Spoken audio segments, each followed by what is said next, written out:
Hello everyone, this is Dr. Muskan and I welcome you to the Physio Info Island. I hope my previous videos must be helpful to you.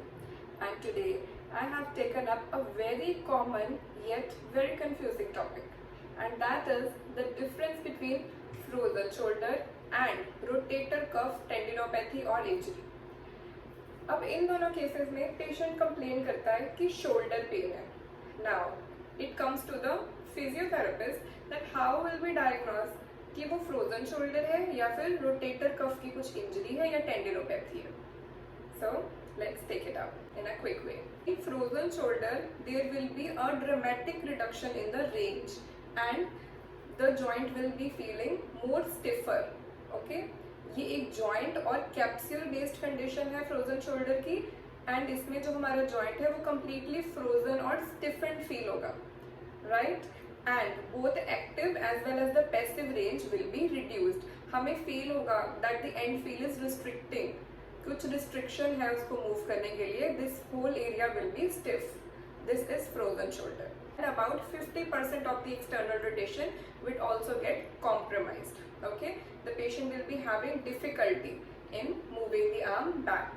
Also, the major medical condition which is related with the frozen shoulder is the diabetes mellitus as well as the thyroid. Patient might have these medical conditions due to which frozen shoulder is happening. Also, it occurs in the age group of 40 to 60 years old patients. Okay. Now comes the rotator cuff tendinopathy. It happens because of the pathology of rotator cuff tendon.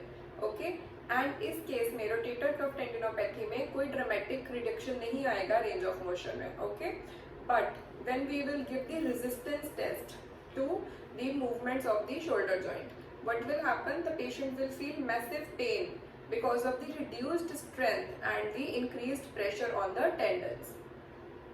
I hope you got my point that in order to diagnose between the rotator cuff tendinopathy and frozen shoulder, you have to find the key difference in the symptoms. Okay, the symptoms and the test will tell you that whether it is a frozen shoulder or rotator cuff tendinopathy. In rotator cuff tendinopathy, there will not be any that kind of dramatic stiffness which is happening in the frozen shoulder. Rotator cuff injury can further lead to the frozen shoulder. This can happen because of the chronic stage. In the chronic phase, the patient is having rotator cuff injury and there is no treatment which is being implemented on that, and after that, because of the continuous immobilization of the joint, there will be development of frozen shoulder. So you have to look for the symptoms and diagnose it properly.